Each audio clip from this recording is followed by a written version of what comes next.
And in theory, we are live. I think. Yeah, looks like we are going live. So, little fun adventure at the Chandler household this past hour. Got our kids a puppy. So, that was fun. Little surprise early Christmas present for them. They went on a scavenger hunt, and at the end of it, they had a puppy. So, they appeared to thoroughly enjoy that little surprise for them. So we still have a baby, I guess, but the baby's getting older, so we thought we wanted another challenge. So now a puppy and a baby, just to keep things nice and lively for us, as it should be. So there you go. Now you know what's going on with us at the Chandler household. Yeah, and then closing out the year. So it's pretty wild. It's been a big year for me. Pretty exciting year, great year, and a year that is almost over. I guess as it's almost over for everybody. So right there. I'm always trying to have symmetry, and I use these different angles because I normally when I do these I like lean back a little bit, want to put my arm on the table, but then I still look at the camera and I think I want this angle to be a little bit better. So there. Now you can see this whole different what's actually going on behind me throughout all of my recording sessions and everything. So I don't know where to put everything. I can't come up with an option that I like, so I guess I'll just not have my amazing mic on camera. Anyway, I should probably head on over to the chat and see what you guys are asking, and for our little fireside chat here. Rich Reviews, howdy, how's the puppy? Puppy is good. Majestic Demon, good afternoon, Sean. Good afternoon to you too. Rich Reviews, I've watched the first 3 episodes of The Witcher. Have you read the novels or played the games? No, I have not read. Have no background on The Witcher. I watched the first 2 episodes last night, but I have no grander, or interesting knowledge of any of it. Jackson, I thought I was having another episode of sleep paralysis last night. Turns out I was just watching Cats. Oh, I wouldn't recommend doing that. Rich Reviews, do you believe that theaters could survive the next decade by showing certain shows that are more cinematic in nature? I mean, I don't think the secret to keeping theaters alive is to start showing TV shows on theaters. Because it inherently the model doesn't make a lot of sense, because built into the TV model is that you get to watch it for free, or you're already paying for it. So if you're really into even like Watchmen on HBO, you've already paid for it. So the idea that I pay for HBO and then I pay $10 to watch an episode of the show doesn't add up. I think the future of cinema has always been just to find a way to make good movies that draw people out to the theater and create an experience that's worth going to go see. And they've been playing safe bets for a while now, which is to say they're looking for existing properties that already have a brand, and then they want to adapt that. So sequels, remakes, reboots, and then taking video games. They're just looking for something that has a built-in audience rather than attempting to do the hard work of making a story and that can be marketed. But I don't think television's the answer, because television is free, or television is already paid for. People don't want to pay $70 to watch 8 episodes of The Mandalorian. They can get it for $6 from Disney Plus. Jackson, congrats on a great year. It's been an honor watching your channel grow. You deserve it. Thanks so much. Yeah, it's been an amazing year for me. That, obviously was able to go full time, and it worked. It clicked. Yeah, it's just been pretty cool just to see all the things that have been able to happen this year, and opportunities, possibilities, firsts. And I look at 2020 and I just see more doors that could be opened. I just see more potential, more opportunities. So it's been really cool. Rich reviews. Well, at least the layout is better than the Hangout yesterday. That's true.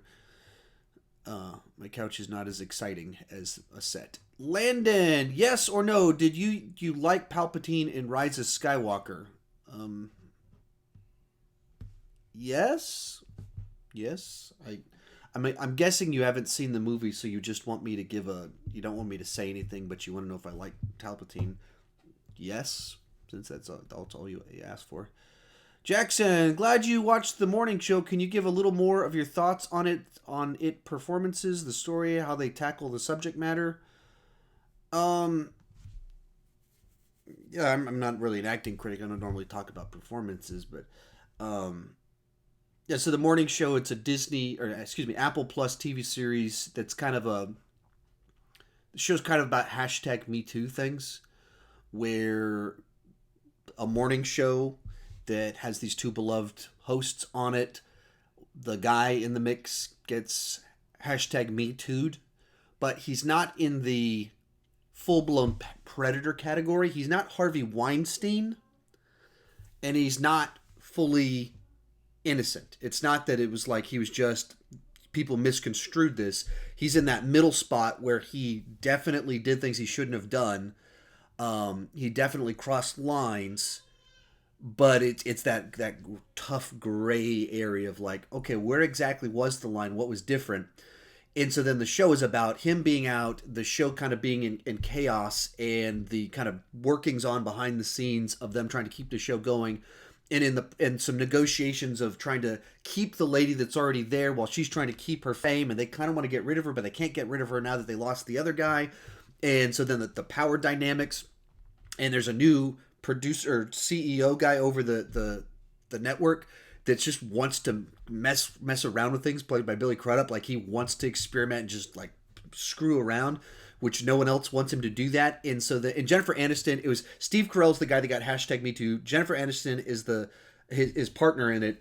And then basically through kind of the power play sides of things and a series of almost coincidences, Reese Witherspoon was like this local news anchor that went viral through a story, and through all of these weird dynamics, she ends up being very suddenly made the new co-host on the show.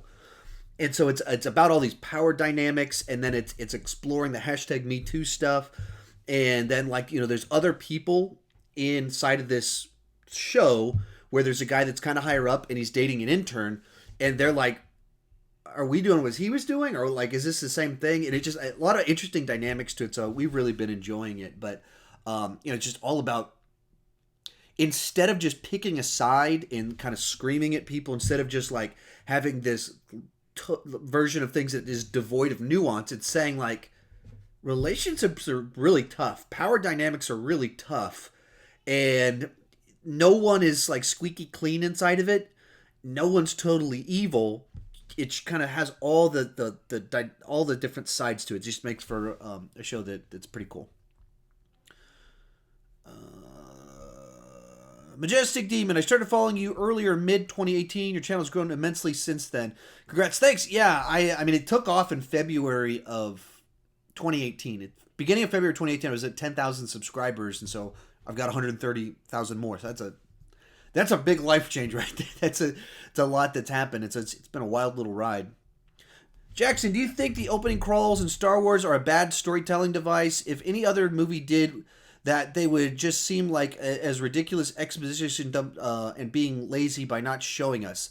I mean, I think that's like, I think having single answers for what you can and can't do is a very restrictive perspective on storytelling. Well, nobody can start off with an opening crawl. No one can do that. You just can't do, like, okay, I think that's a pretty ridiculous, great thing to say. Now, if everybody did it, if you're just being lazy, I don't believe in that. But the idea that you have kind of these episodes, these serials where you're just jumping right into the middle of the action, okay, if you want to start with an opening crawl, I'm totally fine with that. So, I mean, I think if you just put everything in the perspective of, like, this is the set of rules, and you're not supposed to do this, or you're being lazy, and you are supposed to do these things, I think immediately you're in the realm of very foolish takes on you're treating it like a checklist of storytelling, and that's a bad idea. Just you're never gonna win doing that. Like that's you'll never get good movies if everything has to be exactly the same and follow a strict template. You shouldn't do that. So am I okay with the opening crawls? Yeah, because they fit the series. They fit what they're doing. And so the idea that they use a tactic that in most movies would be bad storytelling, um, but in the case of Star Wars, it's just incredibly unique and distinct. Like they just pop out. The movie starts, and you're just right in the middle of this adventure, and you know enough information to go along with it. I'm totally fine with that. I think the suggestion that anytime you start off like that is just lazy storytelling. I just you're not going to convince me of that. Same with with flashbacks. Some people are, oh, you shouldn't use flashbacks. You shouldn't use voiceover because it's lazy. You're supposed to show and not tell. Okay, yeah, show and not tell is a good principle, but there's a lot more to a format than saying you should never do this and you should always do this. And I think Star Wars is the perfect example of that. If you have this story that is so ingrained itself in the popular culture for 42 years, but to say that it's bad because it uses an opening crawl, I just don't. You just can't get me there, like at all. I think they're truly unique ways to tell stories, and they do their own thing, and they do it well. Just to give it a demon, I thoroughly enjoyed Rise of Skywalker. It's got problems, and I can respect that, but I just don't care about that because it's Star Wars, and I love the franchise. Yeah, I like me too. Yeah, that's basically where I'm at. Like, there's just a bunch of things that I wish that could have been different, and with the trilogy as a whole, I wish they would have handled some things better. But at the end of the day, I had fun with it. Jackson, something just talking about it seems like Star Wars just gets away with it when nobody else could because it's something they've always done. Yeah, but I don't know that that is true though. Like, I mean, movies start off with voiceover text all the time. Like movies, like having some sort of like on-screen starting point. That's not uncommon. So I'm not quite sure that I agree. I would agree that only Star Wars gets a pass on doing that. Likewise, they're still good movies. Like, like that's just kind of the ultimate test of it. Like, if you kind of go, well, no one else would get a pass on this, therefore Star Wars is bad. Well, no, Star Wars is good, and they're doing something unconventional. They're the exception that like makes it work. They're the person that does something goes against the rules, and it like is interesting and engaging. The inherent nature of like the way these stories works is that the reason you can just start the first Star Wars movie just in the middle of this battle, like what just happened, and it starts off with kind of this fairy tale esque opening, and then we're just gives us this crawl that gives us context, and then immediately we're in a space battle. It's because you have an opening crawl. The idea that like Star Wars would be a better movie if we then showed all of that. Like, I mean, I don't even know what you're proposing would be a better way to do this, but I don't know which one of these movies would be better if they did what you're describing. Like, I think they work because they found something that fits the franchise and the world that they're in. Rich Reviews, my question, what happens to the box office this decade? What happens when people are tired of the superhero genre? I mean, people have been talking about the superhero genre disappearing for over 10 years, and it's only gone up. Since people are like, people are getting tired of this, it's only gotten bigger and better. Will it eventually die? I would assume. But, I mean, what happened, what's going to happen back in the 60s? What's going to happen when the Westerns go away? Well, something else took its place. That's what's kind of always happened. So when the Westerns went away, then you kind of had this rise of action, adventure, and sci-fi where special effects kind of got to a point in time where you could just, instead of, Westerns were the way to do action movies because it was, you could go off to a different place, have some action with horses and things like that, and you didn't need a huge budget to do it. And then technology got there where you could do space battles and you could do, these big, massive action sequences. So then that took over, and then special effects kept getting better. So you got to a point in time where you could do superhero stories, and they've dominated ever since. But, I mean, I don't know that there's a reason to think that superhero movies are going to go away anytime soon, since people have been saying that a long time, and they haven't. And these characters have stood the test of time. Some of them are 80 years old now. So, I mean, maybe it'll change, but it always shifts around from place to place, and that's what it's always done. So what will happen to the box office? I don't know, but I think they'll just continue to find ways to do bigger and bigger types of stories. That seems to be what they're leaning towards.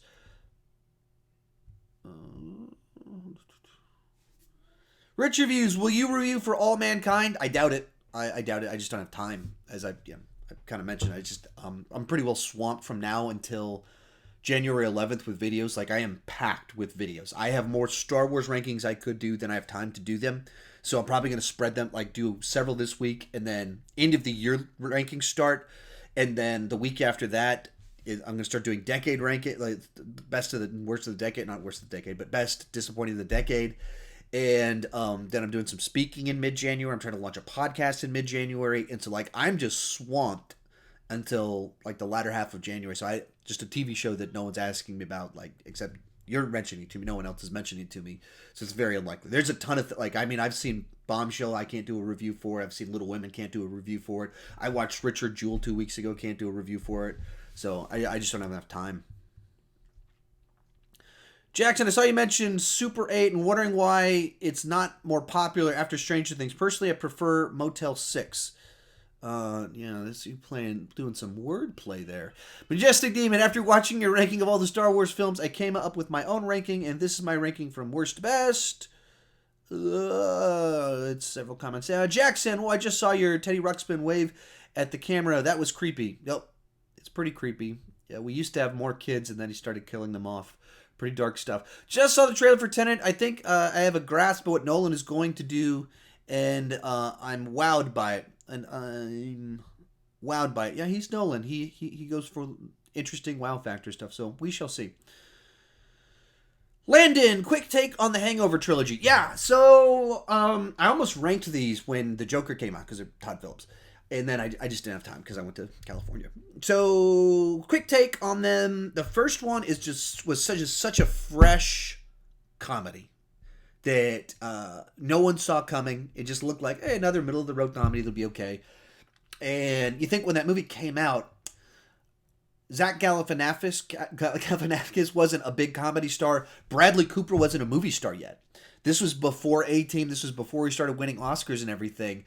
He'd done a bunch of television. He was on Alias. Like, he was not someone that was a star.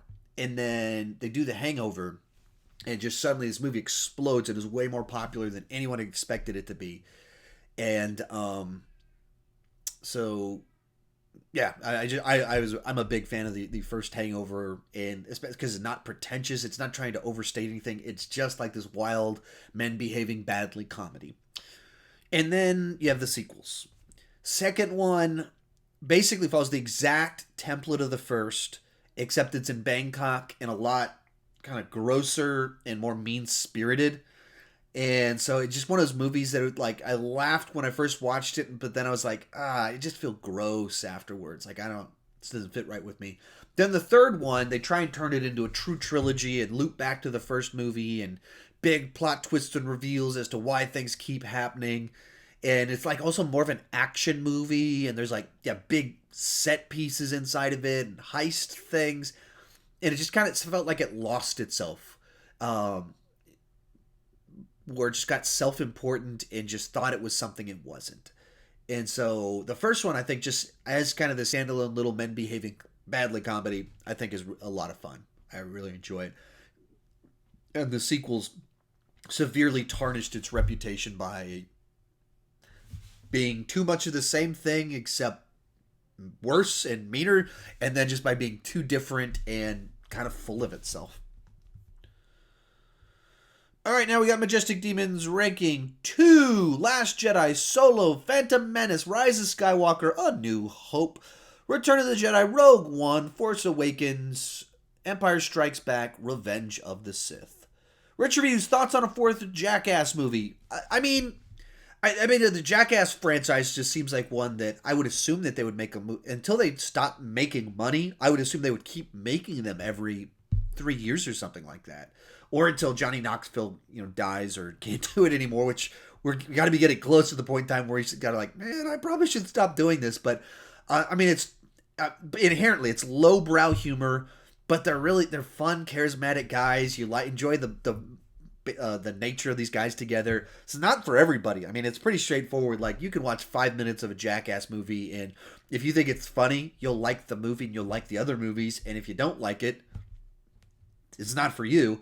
So the idea of doing a fourth one, sure, why not? I mean, they're not really movies. They're just doing their shtick for an hour and a half.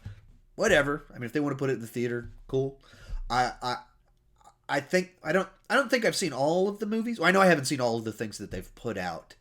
But all the things I have seen and the TV show back in the day, whenever I have watched it, I've enjoyed it. I just haven't, I haven't watched all of it.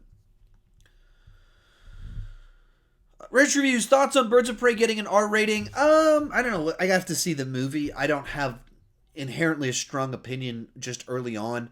At this moment, I just need to see why it's rated R. If DC's just getting the impression that, oh, Joker made a lot of money, that people want R-rated superhero movies, I don't think that's a good answer. I haven't liked the trailers for Birds of Prey. I haven't liked the still images. Like, nothing about Birds of Prey has looked good to me. So putting an R rating on it doesn't change anything. If anything, it makes me go, I don't know. I need to know why you're doing that. Like, what do you think you're getting out of an R rating? Because I just the idea that they can say bad words and show blood doesn't immediately make me think it'll be a good movie. So I'm just pretty skeptical of the whole project. So the R rating just fits all into that whole thing. It's not, any other way to phrase it is, it's not like I thought with Suicide Squad, oh, if only this had been rated R, it would have been better. And then it's not, even the fact that it's Birds of Prey with Harley Quinn is weird. Like, that's not, it's like an odd treatment of the Birds of Prey, because it seems like the Birds of Prey are very much second fiddle in their own movie to Harley Quinn. So it's just like an odd thing to do. So I don't know. I'm just, in general, don't really get what they're doing. Majestic Demon, I know your thoughts on Rogue One Space Battle. With that in mind, Rogue One Space Battle.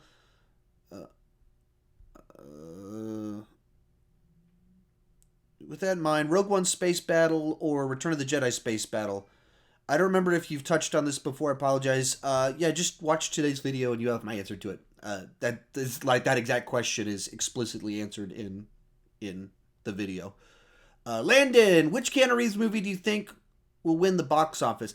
That's actually really tough to say because the John Wick movies are on a nice little streak and they're doing great, but they're also not actually big, gigantic blockbusters. Like, the John Wick movies aren't making $1 billion. They're profitable for their budget. The Matrix movies in their prime did crazy box office, much better than the John Wick movies have done.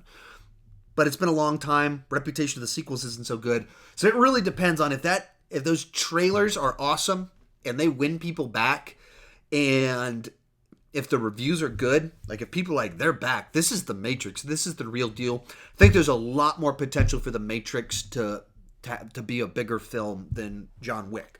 As is just at the moment with their current reputations, man, I don't know. Because, I mean, you just look at Terminator. Tanked at the box office. Dr. Sleep got really good reviews, tanked at the box office. Men in Black tanked at the box office. Now, Matrix, probably going to take, I mean, I don't know if it'll take it. Like, who knows what's going to happen with it, but, kind of bringing back these old franchises that were hits of the past, it's not working like it used to. And people aren't responding the way the studios are thinking that they will. Rich Reviews. So Brian Fuller, who produced Hannibal but left over creative differences to Star Trek Discovery, American Gods, Amazing Story, and The Vampire Chronicles, is the problem the studio or Brian Fuller? Well, I mean, any time that you have a situation where there's this one person and they keep, everywhere they go, there's creative differences and tension, and they need to leave, is the common denominator in all the situations is the person. Like, if, that's, just kind of a life principle. If everywhere you go, there's drama, you're the common denominator. If everywhere you go, you only finding the worst people, you're the common denominator. So the most obvious, plausible explanation is that you're doing something wrong, that you're the one that needs to change. So applying that same principle to this, that if everywhere he goes, every project that he's hired to, he leaves over creative differences, he's the problem. And what makes it tricky is that he's probably also the hero. He's the hero and the villain at the same time. He's probably a brilliant writer. He's great at pitching things. And so he shows up and throws out all these ideas that sound amazing, and they love it. And then it's time to work with him to execute it. And so you start writing scripts, you start working on budgets, and some people, they just can't do that. Like there's a big difference between, I've got a great pitch for a show, here's the outline of the season, and now I've written it, and we need to get it written by a deadline and set to a budget. It has to stick to a budget, and then we need to those are different skill sets. And that's why certain people and certain shows, they get the right team and they're just able to just keep cranking things out on budget, on time. And so they just, Empire keeps growing. Whatever's going on with, CW, and they've got with Greg Guggenheim or whatever, over 1 billion of these shows, it's because he runs a well-oiled machine that keeps being able to produce the product on time. And you probably have a guy that just can't produce scripts fast enough. He wants too much control, and so he's just keep trying to force things to meet up to his perfectionism, and then he can't do that. And so they're like, well, we have to hit our deadlines. You're not hitting them. Sorry, man, you got to go, and they have to bring someone else in. That's probably what's going on. I don't have any inside information, but you have to think, there's a reason he keeps getting hired. He's great at something. And there's a reason he keeps leaving over creative differences. He's really bad at something else. And I'm sure that's what's going on. Been interesting, Damon. Thoughts on the 7th episode of Mandalorian? Yeah, another great episode. Seems like seems like the ones that Jon Favreau writes are, I think you're pretty sure you write it. The ones that he's heavy-handed on seem to go really well, and the ones that some of the other people are running off and doing don't seem to be as the stronger episodes.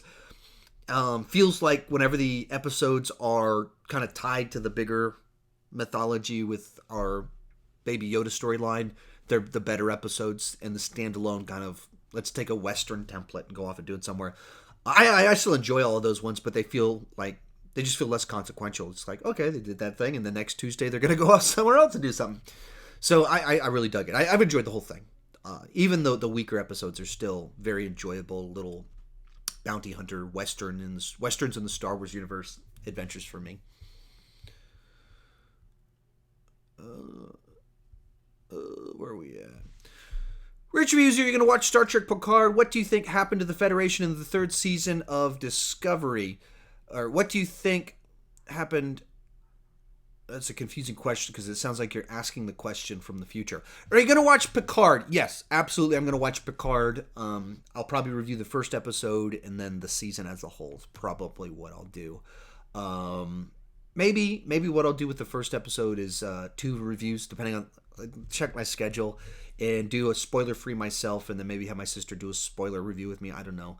I had my sister do the first season of Discovery with me. It's just real stressful to do that now, especially with everything else that I'm doing. It just became tough, and it's not really my niche anymore. And so it was really good for me at the time, and don't think it would be good for me now. And so I might do it, I might not. I'm not quite sure what I want to do for that. But and what do I think happened to the Federation in the 3rd season of Discovery? I think they've just gone too far in the future. There's no way to speculate exactly anything that happened. So I don't have any guesses. Jackson, what do you think of the lead actor in Richard Jewell? His performance in the movie is great. He captures a type of person that, especially with what I do, my types of interests, he's basically a person that is socially awkward, comes off at first impressions really stupid and dim-witted, because he's socially his social skills are pretty weak, but then he has this incredible amount of knowledge, and he has a certain naivety to him, while a certain skepticism and the guy just plays this person that feels like so many people that I've interacted with, that they are kind of friendly, knowledgeable, they can talk to you about a whole bunch of different things, they're just very awkward socially, and he's nailed that personality type. And you don't see that type of person in a lot of movies because movies want more, traditionally charismatic, funny people like that. Or their version of awkward is Anna Kendrick or Zoe Deschanel. Like, look, they're so awkward. And, they are, but they're also like movie star awkward, which is like this super charming, quirky, and like, look at how nerdy they are, but they look like models. Whereas Richard Jewell is playing like this sort of people that you know in real life. So many people I know are like this guy, and I had so many friends, and in my own ways, I'm like that too. I'm good on camera, but in person, I'm a lot more uncomfortable and awkward. So I thought he was really good in the movie for just nailing a type of person that you just don't see in movies often.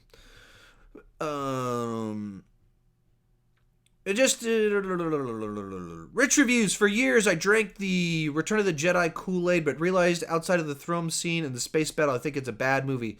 Also, the Ewoks are stupid. I don't know. I think it's a classic going primitive plot line. They're just... I think there's a side to... Just step back. So I had a pit bull for 8 years, and now I guess I have a new pit bull, and people are already starting to be like, you got another pit bull? Aren't you terrified of what the pit bull's going to do? Because a pit bull, even though it weighs 50 pounds, can kill you. Incredibly deadly dog. If you raise them to be vicious, they are, because they're strong, and they just keep going. They don't back down. They don't respond to pain. If they're bred that way and raised to be vicious, they can be that. 45 pounds. So you think an Ewok, I don't know how much an Ewok weighs, but they don't look skinny. Like my pit bull was lean and muscular, 45 pounds. These guys look a lot more dense. And so you just play this out, that you have an animal that has intelligence to it, that's setting traps. And people go, oh, they're teddy bears walking. Yeah, but 45-pound dog, people are terrified of my 45-pound dog, and these things are like 80, 90 pounds, these Ewoks. I think there's a side to it that people haven't actually played this out of how powerful animals really are and can be. And so, and then beyond that, even the setting traps and stuff, it's a classic going primitive plotline. It's Avatar. Like, it's Avatar. It's Dances with Wolves. It's Ferngully. It's Pocahontas. It's The Last Samurai, except in the Star Wars universe, and before all of those movies that I just mentioned. So I don't have any problems with it. The first act kind of being tacked on, I think that's the biggest problem with the movie. It's a very weird way to do a story. Jackson, to your criticisms, if you want to call that one out, bad storytelling to have your first act be a prologue that's unrelated, I'll give you that one 100%. Opening crawls, I'm going to defend it. Majestic Demon, dialogue idea for your best of the year video. Today I'm going to stop and rank the 10 best films of the year from best to bestest. It's possible I did something like that. I don't remember if that's what I said, but I said something like that in my my favoritist movie. So it's from the best. I think I said something like best to bestest. So I think I've done something like that. David Pettis said I rewatched The Prestige, and now I hate Christopher Nolan because half of his movies are in my top 10 favorite movies of all time. Yeah, it is selfish of him to create so many movies that are so good. But, I think that's the thing about Nolan, because, of course, he's made a lot of movies that people love. I love them. I'm a huge fan. And for me, he was very important. I saw Memento in the theater. That was, like, right when I was getting into things beyond blockbusters. Like, wait, there's indie cinema? So I saw Memento in the theater at an art house theater. And so I was like, this is awesome. And I told, like, one of my friends about it. And that friend, that was the movie that he told me this within the last like 6 months. He's like, hey man, I never told you this, but like you telling me about Memento is what got me into movies. And this guy, he's been going to film festivals, all the ones in Austin for like over 10 years straight, maybe 15 years straight. And he'll see 40 movies in a week for South by Southwest, 40 movies in a week for Fantastic Fest. Like he's a part of the reason that I've even gotten deeper into the world of movies. And it's because I introduced him to Memento. So Nolan is such a big part of my own journey about movies. But the thing about him that I think is so cool is that you take his worst movie, you take whatever you think is his worst, his least interesting, and it's still interesting. Like whatever is at the bottom of the barrel for him, he still tried something. He was ambitious, and it's still a great concept. There's something there that's really cool at his worst. And I think that's what's missing in so much of cinema these days. And we don't. It's not just the studios. I don't blame the filmmakers as much as the studios most of the time. But you don't have very many. You have almost no directors that are in that category that he's in, where he gets to do whatever he wants and he keeps delivering interesting movies. Majestic Demon, what are you hoping to get for Christmas? I mean, I think I already got my Christmas present. I got a Keurig coffee maker.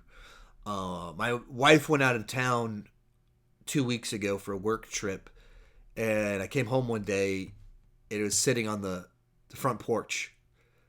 So I take a picture of it. Hey, did you order a Keurig? She's like, yeah, I did. Well, it's just sitting on the front porch. You start taking up drinking coffee. She goes, no, that's actually your Christmas present. Merry Christmas. But yeah, they delivered it. Not like didn't put it in a box, didn't wrap it, literally just set it on our doorstep. So I was like, okay, I got my Christmas present early. So that's what I got.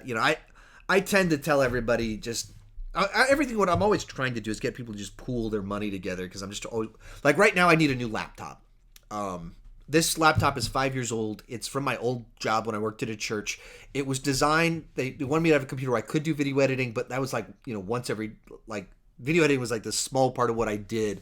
And so it was not important. I've been missing my iKey for basically as long as I've had my channel. My iKey has been missing, so I have a separate keyboard that I use to type things. So sometimes you see my comment section, there's weird things in the capitalization stuff. It's because like I'm typing with two keyboards and keys don't work. Like the R doesn't work, and it's just all these weird things about it. And the hard drive's not big enough, and I like these broadcasts, like right now, these live streams don't look very good. What I'm looking at right now on my screen has much more vibrant colors. It's in 1080. Or I think it's 720. I think I'm looking at 720. I think yours is in 480, and the colors are all washed out and removed because my computer just can't process enough to send you a good quality picture. So I want a new laptop. So I've been, ideally I would love it if everyone just like could pool their money together and I could save that and get a new laptop soon. But coffee maker is what I got. So I've been drinking excessive amounts of coffee. I haven't had any coffee in since I worked at Sherwin-Williams, since February. I don't think I've had any coffee, and then every day I'm like 5 cups of coffee now.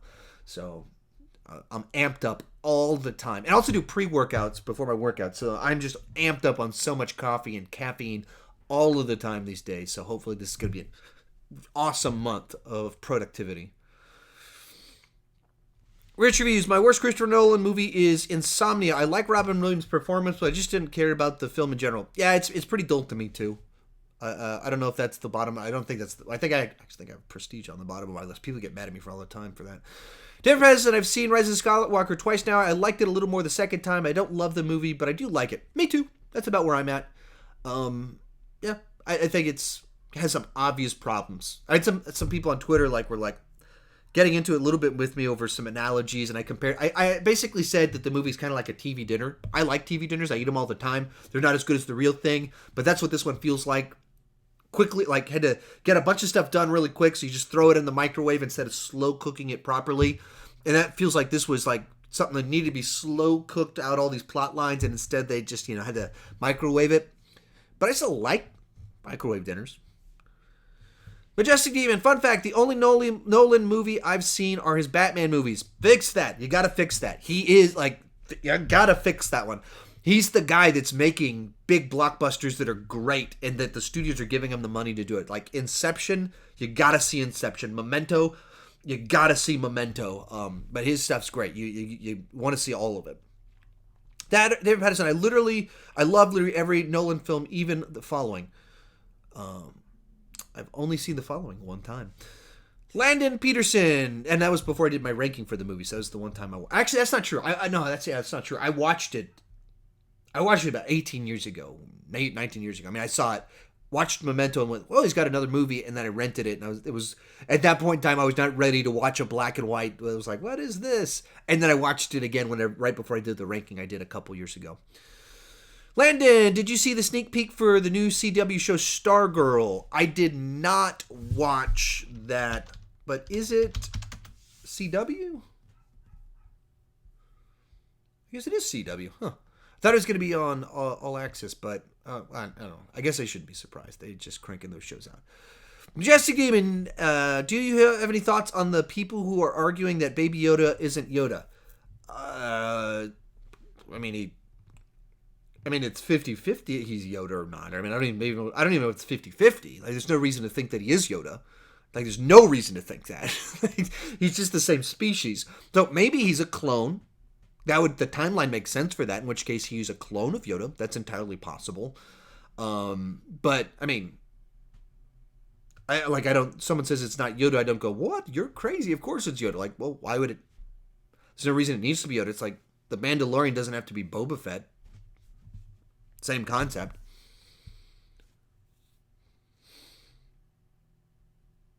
Rich Reviews, have you listened to How Did This Get Made podcast? No.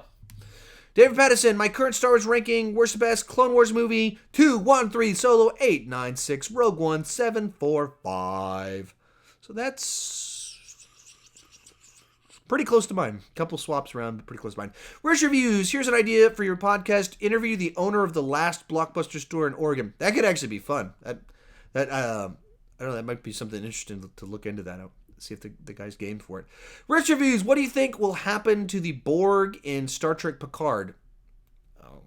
I don't have any theories as to the show or what I think will happen or anything like that. I don't have any guesses.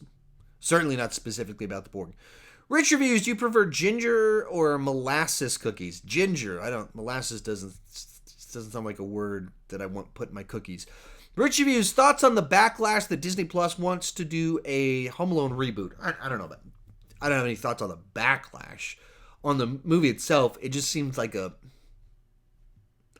it's real obvious what they're doing, and I think that makes it seem a lot more cynical. They're just looking for properties that they can make into a movie to put on Disney Plus, but they're also looking for ones that they wouldn't put in a theater. They know it's not a good idea to do a Home Alone reboot. They know it's not a good idea to remake Home Alone. But they also know it's a property that if they do make it, people will tune into it. So you put it on Disney Plus, and suddenly you have a pretty bad idea, but an idea that will get people to click. And that's what they're going for. So that all feels pretty cynical to me. It feels pretty gross to me. I really don't like the idea of it. It's just not a movie that makes any... The movie is timeless. I have a 5-year-old. I have a 7-year-old. And they have loved those movies forever. I mean, and they know who Kevin is. They know who Macaulay Culkin is. It is just as good now as it was 29 years ago. They're both of the first two. The idea that you need to... There's just nothing to gain from updating it other than they know that they'll get novelty clicks. They know that they'll get people to click on it. So, not crazy about that strategy. Majestic, I might see Tenet. It looks interesting to me. I might see it when it comes out. You misspelled I will see it. You meant to write I will see Tenet. Because I just told you got to see Nolan's movies. It's not a I might. It's a I will. Majestic Demon, which films in your end of the year list do you think will be split your audience the most? We know Rise of Skywalker will for sure, and The Lion King will for sure. Which films in the end of your year list? I don't know if those movies will be in my end of the year list, so I'm not quite sure what you're asking. Are you asking which movies? If you're asking which movies this year are the most divisive, those two could be two of the ones that are certainly on that list. But I don't know that they'll be on my end of the year list. Landon, will you rank the Office Christmas episodes? Not this year. Didn't happen. Didn't work out. Rich Reviews, would you be excited for a live-action Black Cauldron series? No. I wouldn't be excited for it. I never watched the movie. I did read the book, but it was like 25 years ago. I don't have any thoughts, feelings on any of it. A remake of the movie would make sense to me, as it's kind of a fantasy lends itself to live action, and the fact that it's an underwatched film that lends itself to being readapted. Landon, will you do a Quiet Place 2 trailer reaction when it comes out on New Year's Day? Probably. I don't know. I mean, that's the day I do my massive ranking of all the movies I saw that year, so I might not. I guess we'll see what happens. Rich Reviews, do you dread the day when they announce a live-action Lilo and Stitch movie? Yeah, it's not a property that lends itself to live action. It's like the sort of thing that the tone and the vibe is gone as soon as those are live-action creatures. It's something totally different. It just doesn't work when you have, like, you're actually seeing a live version of these aliens and stuff. Rich Reviews, thoughts on the Antebellum teaser? Haven't seen it. Yeah, I haven't seen that one. Majestic Demon. Macaulay Culkin did a Google assistant video on YouTube where he's reprised the role as Kevin. Have you seen it? I think I did. I might have. I don't remember. I haven't watched it recently enough to have thoughts on it. Rich Reviews, here's an idea for ranking Nickelodeon classic game shows. I mean, those are, like, to do something like that, it's tough because then I have to go back and watch all of them. And I don't, like, it's to, like, see even what all of them were, what all the shows were, and find an episode to watch and everything. And then who of my audience remembers those shows. That's always the thought, is I'm not creating content for me. I'm creating content for an audience. So I'm trying to find that overlap between what I'm interested in, what I know, and what people care about. Like, where's that overlap? That's the sweet spot for good content. So if no one has watched What Would You Do in 20 years, and half my audience weren't alive when the show aired, then it's a ranking that they can't connect with. So that's what I'm always thinking through with these things. Who are my audience, and what's interesting to them that's also interesting to me? That's the kind of sweet overlap. If you guys don't know this, they had a Nickelodeon show called What Would You Do? And I don't know why you guys would know this, but my sister and I were on it. And I guess my mom was there too. And my sister actually was a contestant a little bit. And she had to wash her dog. And so then guy walked up, host of the show, Mark, whatever, and talked to her. And I'm sitting there, and she walks down, and so you could see me on this TV show, and I've got footage somewhere. It was on YouTube, and so I found it. And but so that's number one. I do that one. I mean, obviously Double Dare's number one, but I'll say the one that I was on is number one. Landon, looking forward to Onward? Actually, no, I'm not looking forward to Onward. It doesn't look like a very good Pixar movie. I'm just not feeling it. It feels like a movie a different studio would make, and I'd be like, okay, whatever. I guess I have to go see this. Except it's Pixar, so everything about it thus far has just not in any way struck anything with me. Rich Reviews or classic 90s Nickelodeon shows. Once again, like, to do it, I have to watch all of them. Like, I just rank all the, all these, Rugrats and all that, and Doug, and, well, then I'd have to watch all of Rugrats. I'd have to watch all of Doug. That's what I have to do. Like, I just can't, I don't rank things based off of 20-year-old knowledge or 10-year-old knowledge. Like, I rewatch it before I do a ranking. So TV show rankings are incredibly difficult, and to rank multiple shows, virtually impossible. Because I just, it's not an authentic ranking if I'm just making stuff up based off impressions from when I was a child. Nobody wants that. That's like a dishonest ranking of, like, here's Sean's impressions from 20-year-old memories of what I felt when I was a kid. That's not the same thing as what people subscribed for. Majestic Demon, are you going to see the remake of The Grudge? Probably, I would assume. I think so. I'll probably try and do a ranking of the American Grudge movies. Majestic Demon, I'm so happy that Paramount recreated Sonic. They made it look so much better. And at the moment, see him, yeah, I don't know what they were thinking with that original design. It's like one of those things where you just see it and you go, why did you think that was a good idea? Like, why did you change it? And then they had the backlash, and then they were like, okay, we'll fix it. Like, okay. And then they fix it, and you see it, and you go, okay, that looks right. Why didn't you do that the first time? Like, I just don't know what you were thinking. But I think that constantly about the choices they make. Rich Reviews, Mark Summers has OCD. Yeah, being on a show covered in slime is not the best place to be for that. Majestic Demon, I'm excited for Onward and Soul. Yeah, Soul looks more interesting to me than Onward. I'm just not seeing Onward. Rich reviews. Should Netflix or Apple TV partner with a studio? I don't know what you're asking. I'm not really sure what the question is with that. So I don't have a thought on it since I'm not. What?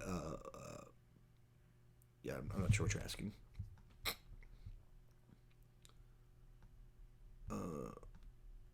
Rich reviews. If I were the director of Sonic, I wouldn't have buckled to the fans. I don't know. That's I get the danger of buckling to fans, but I don't the idea that you just so botched the design of Sonic. Why wouldn't you fix that? Like, it's like the idea that Hollywood's actually paying attention and listening to people for a change about something where it's like they very clearly came up with a bad design. You can fix that and keep your movie. I don't know. Rich reviews. Will Fox become a subsidiary studio like Touchstone? Yeah, I think that's essentially what it is. That's what their whole thing is. It's all Disney, Marvel, Lucasfilm, Pixar. Like, they're all subsidiaries of Disney. So, yeah, that's kind of how that'll work, I'm pretty sure. All right, looks like we are a little bit early, but don't have a lot of questions coming in. I've got a bazillion videos to edit. Year to close out. So thank you guys so much for tuning in. I don't think we will have a live stream next week just because of the holidays, end of the year, trying to get everything done. So I think this is our last one of these of the year. So thank you so much for tuning in. Have a Merry Christmas, Happy Holidays, whatever all of those amazing things look like for you. Celebrate it. Spend time with family, and keep talking movies too much.